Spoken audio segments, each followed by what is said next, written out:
Hey guys, welcome to Soil and Sazon. I'm Josefina.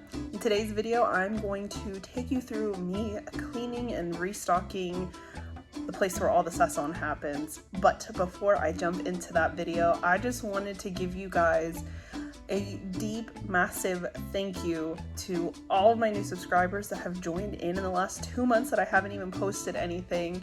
I am beyond grateful that you guys are still wanting to follow along on my journey. And I also wanted to give a humongous thank you to all of the people who have been following along in these almost 2 years, which is insane that it's been almost 2 years that I've been doing this YouTube journey. Thank you guys for sticking around and patiently waiting while I took a break over the summer. It was a summer. There was so much that happened and I just knew that I had to take something off my plate, and so it was YouTube. But thank you guys for waiting for me. For the ones that checked in on me, I can't tell you how much that means to me. I appreciate you guys so much. I love you all. And if you haven't already, please don't forget to hit that subscribe button and follow along on my journey to becoming a homesteader. So let's get into the video. So I actually recorded this video a few weeks back, but once I recorded it and started editing it, I wasn't sure what the heck I wanted to do with it. So I kind of just let it sit there until it hit me that this would actually be a great video for anyone who has just recently moved out of their house and is living on their own and just needs some guidance on how to clean and restock a kitchen, or maybe you're someone who kind of struggles in that department and you need some help, or maybe you're just someone who needs a body double so that you can clean while I'm cleaning and we can do our thing together. To start, I make sure to focus on one counter at a time. Otherwise, I am all over the place and it feels like a never-ending job. So one counter at a time, I'm taking everything off, cleaning it off with my little nifty sweepy thingy that I got from IKEA, which I absolutely love, best investment. And then I spray the counter down and then I make sure to get the backsplash. It is so important to get the walls around your kitchen counters because when you're cooking, when you're prepping, when you're washing, things just splash up and not only is it dirty, but there's bacteria and grease all over everything. And so it's nice to get that off and not have to deal with a really nasty buildup later. So once I've got all that, then I put everything back. If something needs a wipe down, I'll make sure to wipe it down. And then in this case, if one of the containers that I regularly keep out on my counter is in need of a refill, this is where I make sure to take care of that.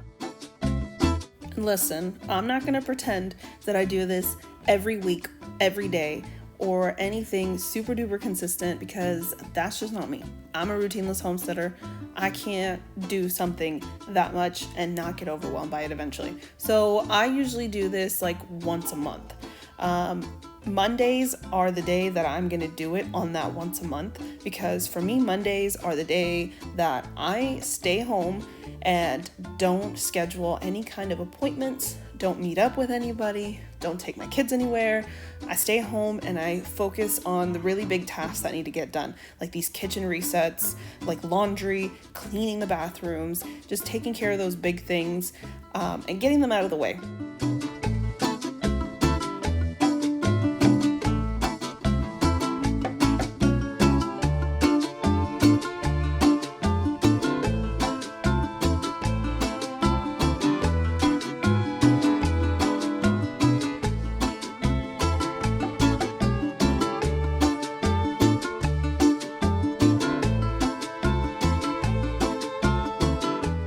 So for those of you who are new to cleaning or you're out on your own for the first time, whether you're by yourself or with roommates, it is super important that you take everything off of your counter whenever you're going to do one of these deep cleans because things fall under it, things spill a little bit, and sometimes we don't catch when they get under things. And so you want to make sure you pull everything off so that all that gunk can get sprayed and wiped down, because if you don't, then you're going to end up with bug issues or again, that buildup. And when it's built up and crusty and dry, it is not fun to try to get rid of. Also, I made sure to add in a couple clips of me doing the rag rinsing and wringing out because it's also important that between each countertop and each wall and each time you wipe stuff down, that you go back and you rinse it out. Otherwise, you're just spreading what you wipe down onto all of the other things you're spraying and wiping down. So for our coffee, we like to buy the whole beans in bulk so that I can just grind it at home. So when I get to this point with a container where I'm at the bottom and it's time to grind some more to refill it, I will pour out what's left of it, and then I'll give the container itself a good wash. Our hands are on that every day, a couple times a day, and so it needs a refresh. So I give everything a wash from the spoon to the lid to the container itself, and then I dry it. That way when I put it in, I have a nice clean container.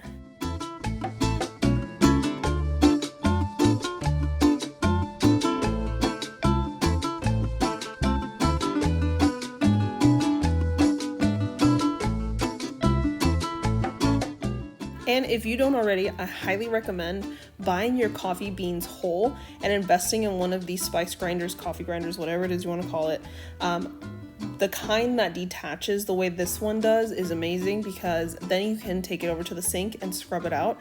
And if you need to use it for something else that's not coffee, you're not blending all the flavors together the way you would a spice grinder, where it doesn't separate and you kind of just have to dust out the inside.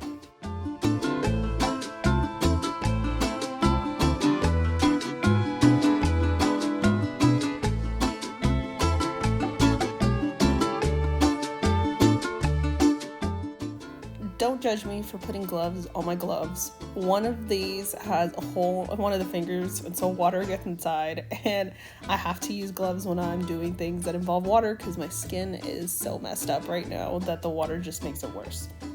So that's why I've got the gloves on the gloves. For anyone who's curious, that little dish that I have on the side is filled with hot water and some dish soap that I squirted into it. Then each time that my sponge is in need of a little bit more soap, I just dip it into that and continue doing what I'm doing, rather than having to squirt it on the sponge each time I need it. You just end up using more soap when you do it that way.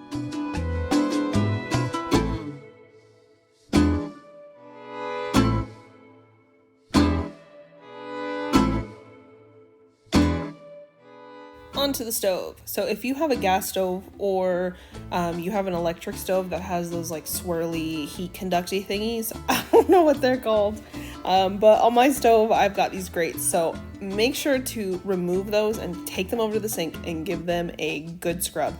I don't like to use my sponge. I like to use this little witch's broom kind of looking scrubby thing. I got it from a local Mexican store. It's something that I grew up always having in the kitchen, and I keep this so that I can clean this because it's made out of plastic, so it's a lot easier to wash and doesn't get all stained the way the sponge would if I use that.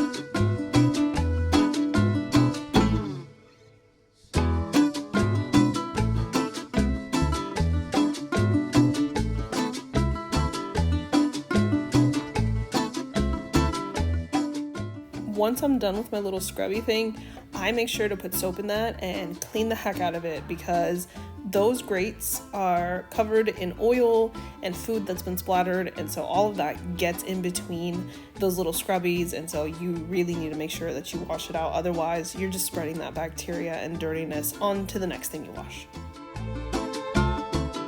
Over the years, I have slowly moved away from using cleaning products and things in my home that have really harsh chemicals and try to find the more natural, better for you stuff. But when it comes to cleaning my sink, Barkeeper's Friend is amazing and it cleans it out so well. So if there is an alternative that is much better for you, please let me know down in the comments. I've heard about doing baking soda and vinegar. I don't know how well it works. If it does, let me know too.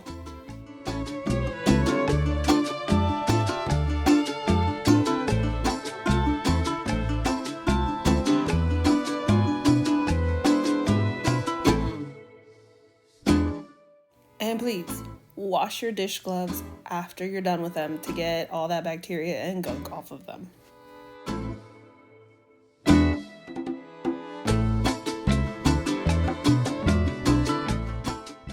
time for a new rag.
And an hour and a half later, she is complete.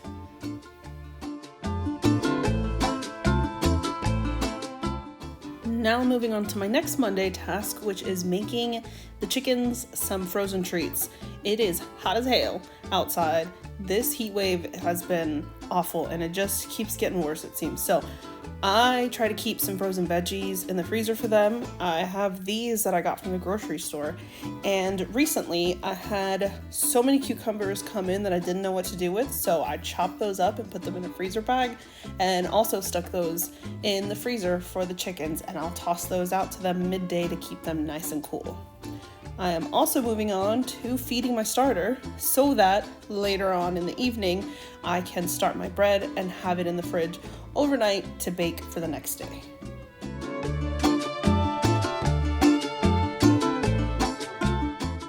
Moving on to the last kitchen task, I'm gonna box up these eggs. So when it gets rainy, these eggs do tend to get dirty. The chickens are stepping in mud and then taking it inside and laying their eggs and stepping on the ones that are in there. So what I like to do is keep them boxed up, and then when I sell them, I will then wash them. That way I can leave these out on the counter and not take up a bunch of refrigerator space. So then the people will get their nice clean eggs when it's finally time that they can store in the fridge. If they're not dirty, because it hasn't been raining, then I don't even worry about washing them and I leave them as is.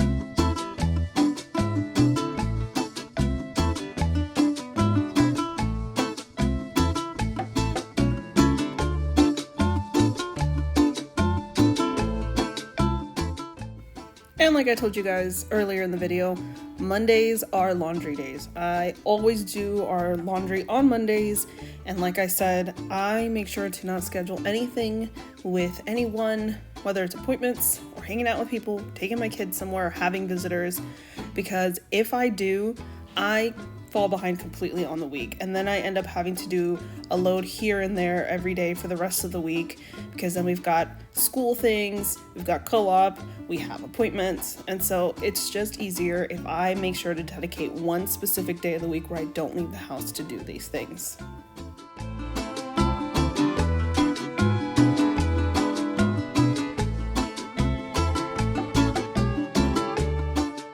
And now with the kitchen nice and clean and restocked, the laundry done, the bathroom's clean, I can use the rest of the week to focus on all of the other kind of like little tasks that I really need to get done, whether that's something with the chicken, something with the garden, something with the kids, something that I need to do for myself. I can just decide each day, okay, this is the task that I want to accomplish, and I'll make my list for the day of what I need to do and move on to that. If you guys have followed along with my Routineless Homesteader series, you can see that in one of the videos where I've got that list and I'm checking things off. So I hope today's video was helpful to you guys. I hope that even if it wasn't something that you really needed, that you just kind of enjoyed hanging out and seeing the kitchen get clean, because for me, seeing somebody do that is actually quite relaxing. It's like watching somebody cook. Again, so many thank yous to you guys for sticking around and following along on my journey, for joining in on my journey over these past couple months where I was a little silent. I appreciate you guys so much, and if you haven't already, I hope that you're willing to hit that subscribe button and stick around with me for a while on my journey to becoming a homesteader. I'll see you in the next one.